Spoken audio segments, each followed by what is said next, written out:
This is Raid on St Nazaire on the Tour Less channel, video number 6. We're in turn number 9, and this I think is going to be the last video in this series. Before we get going, may I mention that I make these videos in aid of a charity called Cure Parkinson's. You can guess what they're trying to do. There's a link to them below this video and one in the About section on the channel page. If you happen to have a spare $1, euro, yen, yak, British pound, or an idiot that couldn't find a counter in the last video, I'm sure that they'd appreciate it.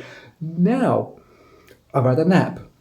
I've had some coffee. I think I'm now more wide awake. As you may have seen from that last video, I was making mistakes all over the place, getting me brain fuddled and befuddled and all mixed up, and even losing a counter that was staring me in the face. I've found it now. We're all ready to rock and roll. But as I said, I think this is going to be the last video in this series. I'll turn you around to the other side of the camera and I'll show you why. Part of the 4Y is that the British ships that got back with their 36 strength factors on board, or people factors on board, gives about 8 victory points to the total, which is now standing at about 45 without doing the resolving the unexploded boat here on the Campbelltown on the lock, or the unexploded torpedo yet to go on that lock gate. And the other part of the reason is these guys are so close to home now, and these guys are so close to getting themselves out, and those guys up there as well, that we don't really need to do any of the naval phase at all, and we can kind of fast track through it, because I don't think you need to see all the dice rolls and all the shilly-shallying around, but we'll get on with it because it's been quite a long series and a very interesting and enjoyable series for me to play. And if you get a copy of this game, you'll understand just how much fun this game actually is. So let me get on with the initial repair phases for the lights and the guns. There might not be money to repair, but I'll see you in 1 second.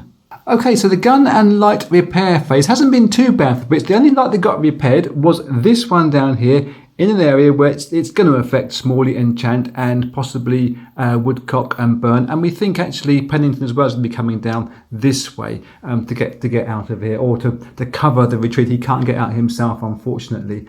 But we do have a German activation roll to make with their klaxon horns going off. They have got a 7. Someone fell over with the vibration there. They got a 7, which is, and there's no modifier down here now. It's going to stay at a 7, which means we're going to have 5 German units put onto the board as a result of that. I'm going to put a big 5 there to remind me, and just mention something while we're here. This game has got to turn number 9. On turn number 10, these ships start to withdraw on a dice roll back into the U-boat pens and hide themselves away.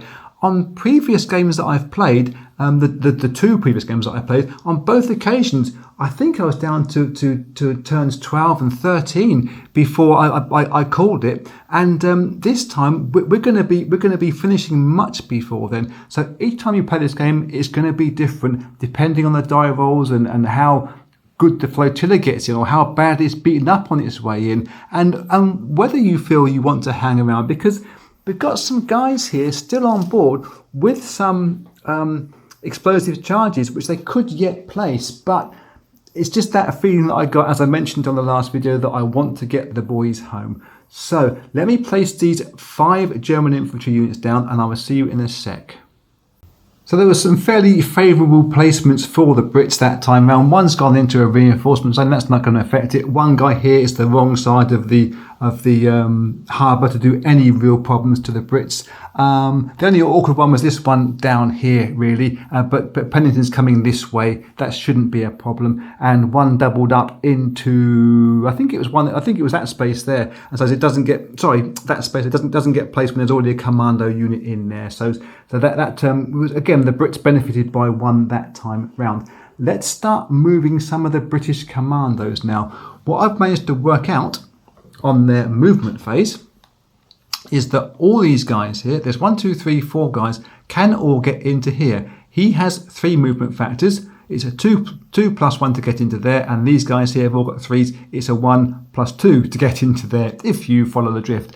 This guy here is going to be moving forwards into 440. He can't quite get into here. I may even put him into this space here where Swain is, if I've got enough factors. I believe I've got enough factors to get into there as well, because it's a square and it gives him a slightly better chance for later on. These two guys, this one here has 3 factors he can move. He can now move out into the grey area and be our first guy to be on his way back home, or I think they tried getting to Spain, if I remember rightly from that documentary that Jeremy Clarkson did, trying to get out of the docks. So this one guy here, young Roderick, has only got 2 factors. He can't cross that 3-factor line. He will come down here and attack this gun and try to just cause more mayhem if he can do. That's all we can do. We have Chant here. He's got 3 factors, so he can actually move to this space quite happily, and Smalley, who's with him, can move 1 factor to there. We've got 2 guys on the bridge here. Byrne, he's got 2 factors, 1, 2, can move in with Smalley and help to offer some kind of defence. And Woodcock, who's in full fettle, can go 1, 2 and get in here with Chant. Keep forgetting people's names all over the place. I'm terribly sorry for forgetting names. How rude of me. I think that is all the British movement once I move these guys in and put them in place. And so after that we can roll the German activation number and see what happens there, or rather the movement number. They will get, whoa, that gets down to a 1. So as you know, they move 1, they move 2, everyone else can move 3 spaces. They're going to try to make this last rush against the Brits, and we do have this 1 light modifier which can hit one of these soldiers here, should a miss get turned into a hit in that respect. Let me just tidy up the board and see you in a sec. As seems to be habitual at the moment, I keep forgetting to do things. I forgot to move Pennington. He's got 2 movement factors. He can go 1, 2 and down to here, which will mean this guy is going to be moving into here and attacking him, or this way and attacking him when it comes to his movement. We'll go through these guys as fast as we can, but as cleanly as we can as well. This guy is on a movement of 4, which means he gets 3 spaces or 3 factors that he can move. He can go 1, 2, 3 and get into here. That's no problem at all. But he's not adjacent to any of the Brits. He can't take a shot. This guy's going to stay there. This guy cannot move. He's got enough factors himself, because it's a 3-factor line to move out of that space. This guy here, as we discussed, will be moving into the top of the bridge, and he will be adjacent to Pennington. And this 6th strength unit, well, he's only going to be going into there to support his gun crew and to be attacking, what's the guy's name, Roderick, up there. Don't hold out much hope for him, unfortunately. Guys on boats don't move anywhere. They haven't been relieved. Oh, this one might be relieved now, but he's only going to be moving 1 boat forward because there's a 3-boat system there. So I think he goes from that one to that middle one. It's a bit irrelevant at this stage. This guy here can move 2 spaces, 2 factors rather, 1, 2. And this guy can move 3 factors. Trying to follow me lines. 1, 2, 3. Here we go to that square where this guy is. Presuming he's going up there, I think that's the nearest place. 1, 2, 3. This guy will get himself onto the perilous bridge with a delayed torpedo. Not that he knows that it's there. This guy can move 2 factors, so he's going to go 1 place forward across a double line. This guy has got 2 factors. He go 1, 2. This guy can't get out of there. 4. Yes, he can. He can move out of there. This guy's in the square with these people. He's not going anywhere. This guy will move in with him. So as we're now going to have these 2 Germans versus the 4 Brits. This guy can't move out. Though he's a strength 6 unit, you still need to have 3 factors to move out of here. plus one more factor to move into a space where there's enemy units. So this guy doesn't take part in this combat. The rest of these guys here, they don't move. They've shuffled through in this pen, but they can't get out of this pen. And this guy is sort of landlocked versus young Moss that's there. And this guy's on the boat. I believe that is all the German movement. I'm pretty sure it is. We now go on to the British combat round. They get to fire first. And I've got I'm going to lay down Bradley because he's slightly in the way visually there. Just keep your head down, mate. We'll be all right. And we're going to start firing from this one forward because we can only use 2 units from here anyway in combat. And Burney and Newman are the strongest units there. They've both got, in fact, that's the wrong way around. Burney and Newman, let's get those the right way around. Newman's actually got a 5, isn't it? Yeah, sorry, waffling. Burney and Newman, he's got a 6 factors, he's got 5 strength points. So they're the strongest guys versus these ones here. So we use the 6 strength Burney versus the 6 strength German unit that's in there first. And Burney will roll his dice at a 5. He goes down to a 4 because he is a assault unit, and they're in the same space down to a 3. So it's going to be a hit, no problem at all. What can he do versus that German? He can knock him out the game. Wow, nice. Good shots, fella. So that one goes there completely. The second shot will go from Newman, who is on a 5 at the moment. I'm just double checking over my shoulder to make sure. Yeah, he's on a 5 at the moment. So basically a 5 again. A 4 is plenty because it gets reduced down to a 3 and down to a 2. So that's no problem at all with hitting versus a 4 strength unit. If we can knock him out as well. Oh, we do. Good shooting, fella. Good shooting. So, not good for the Germans, of course, but those 2 guys are lost from there. These 4 will get restacked into this space. And at the moment, they're in enough strength points to get all these 4 units out of here. So I can stand Bradley back up again. He's not going to be in the way of anybody. We have the shot from Moss, who shoots at a 1 because it's 1 factor left for him. He again misses, but same as the last round. I think he did a 2 on the last round, getting close because the guy here is in the square. That's that his bonus will be nullified by that. Rest of British combat. Well, we can start off up here. What are you going to do, Roderick? Roderick is down to where is he on our sheet now? Has he moved? There he is up there. He's got 2 factors left, young Roderick, and he might as well throw a grenade. Why not indeed? At this gun because he's there with it. And it's a 1, 2, 3 to kill the gun, or a 6 to miss the gun and shoot himself in the foot. So that really hasn't worked out nicely for him. But he tried, and everybody loves a trier. So we can go now with Pennington. Pennington is down to 2 factors. He's going to go against that 4 factor German unit. That's not going to be qualified enough because it'll be +1 because he is a demolition unit. Yeah, not good enough. We're going to have attacks now. We can only attack from two people from 1 space. These 2 and these 2 can both attack this guy should we need them to. So let's try with they're both demolitionists back there. We go with Chant first, who is a level 6 unit.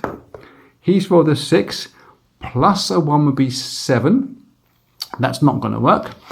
Behind him is Woodcock, who is still a level 6, I believe. Yep, he's still on a 6. So Woodcock rolls a 3, so a 2.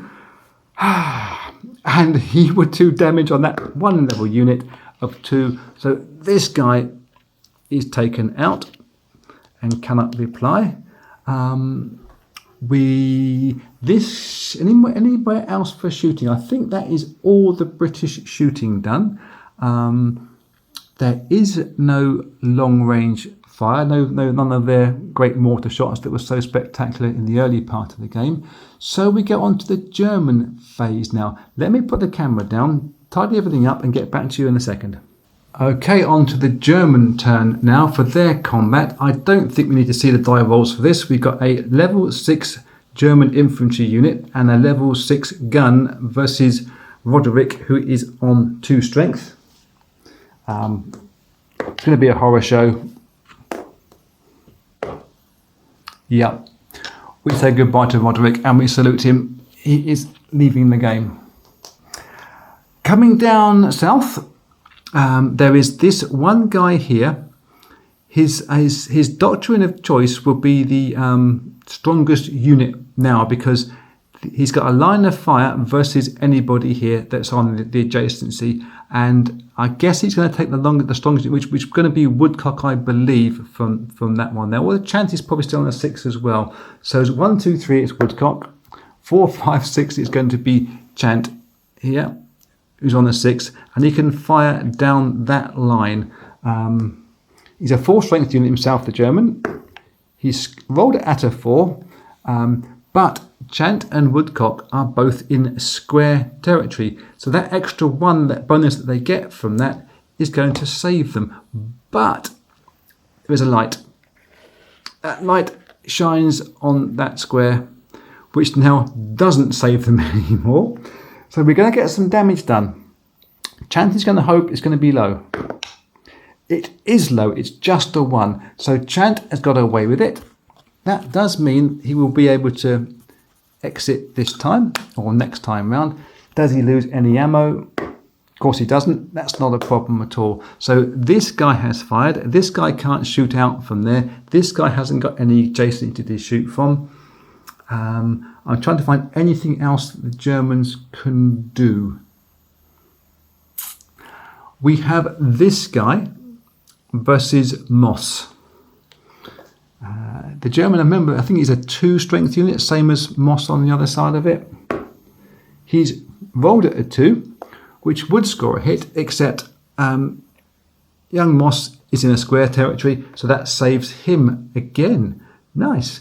I think that is everything that we have to do. If it's not, I will come back again and slap my own wrists for keep making these silly mistakes.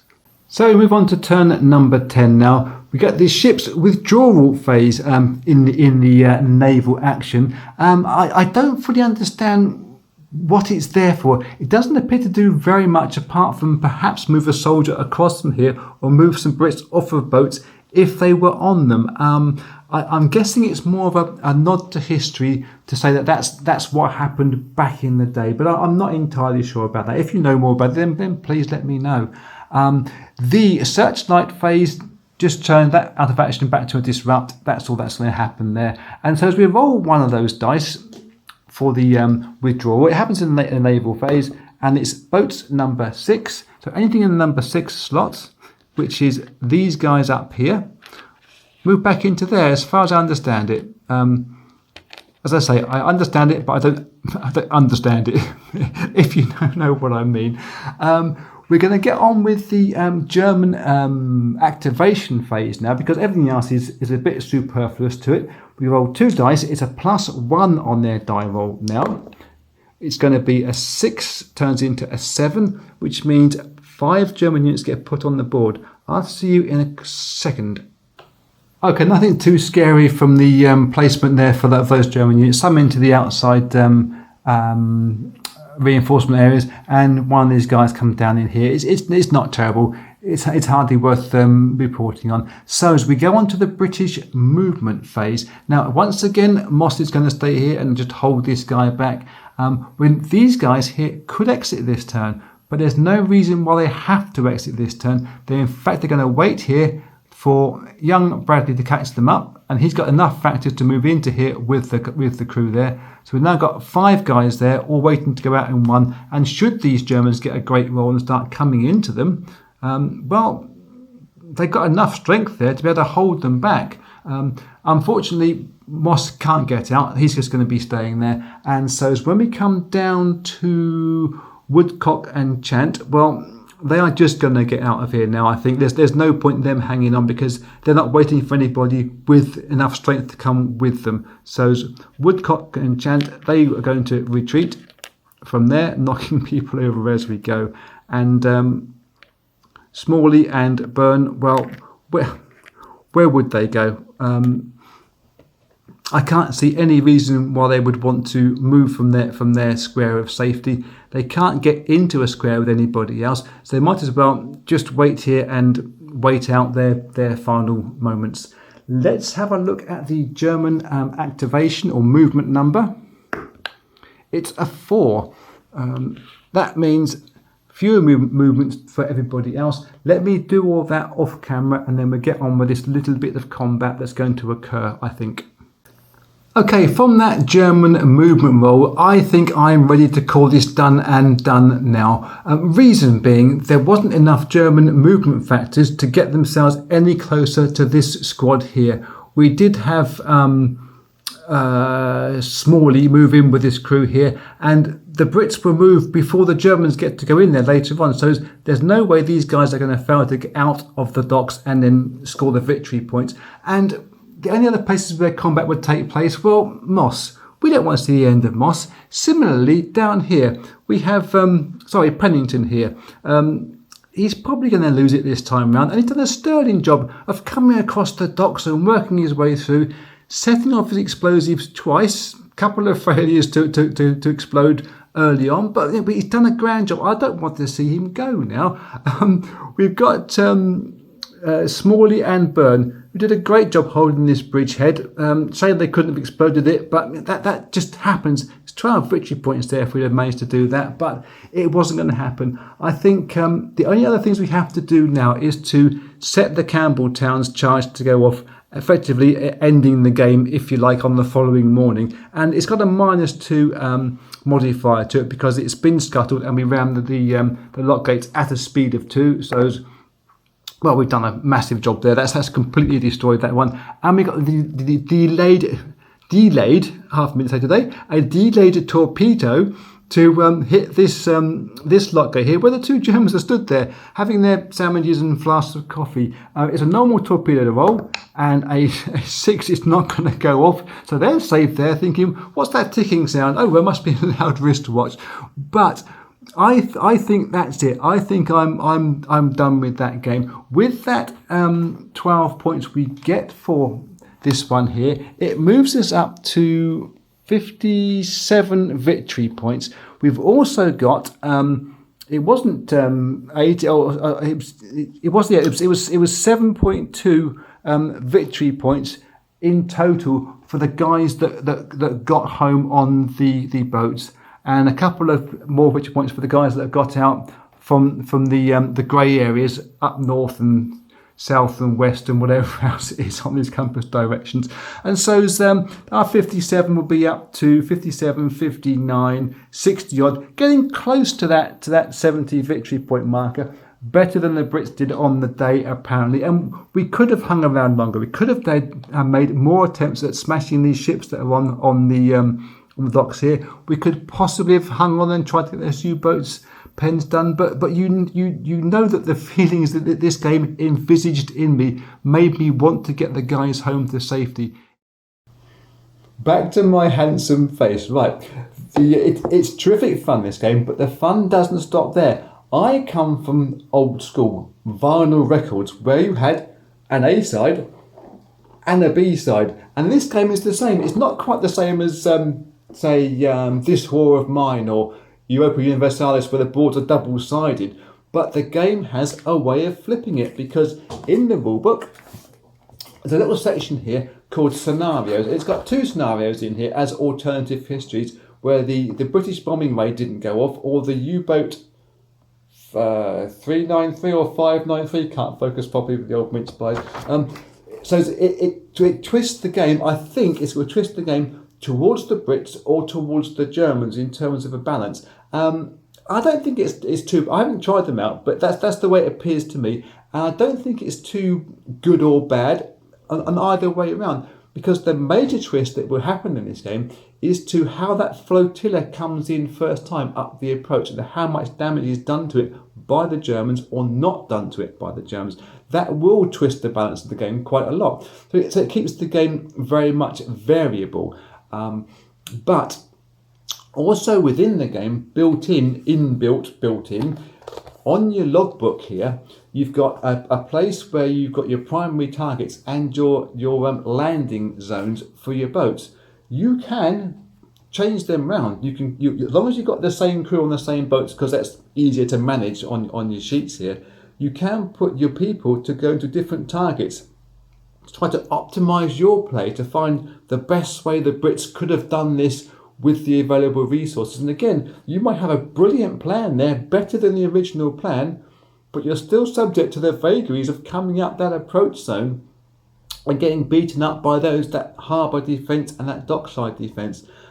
So the game is the replayability, I think, is massive on this game, and absolutely ripe for a remake by Compass or Avalon Hill or whoever is still going at the moment, remaking these games. But as I say, I'm lucky enough to have an unpunched copy, and I've played it now a third time fully through, and I can see myself playing this one again and again. And it's actually quite a lot faster to play than it is to record and review and explain what I'm trying to do. When you explain it to yourself, it is a solo game, you explain it to yourself, you work through your plans, you can play this game fully through in a slightly long evening, or certainly in two shorter sessions, and have great fun with mixing up your plans and ideas and getting your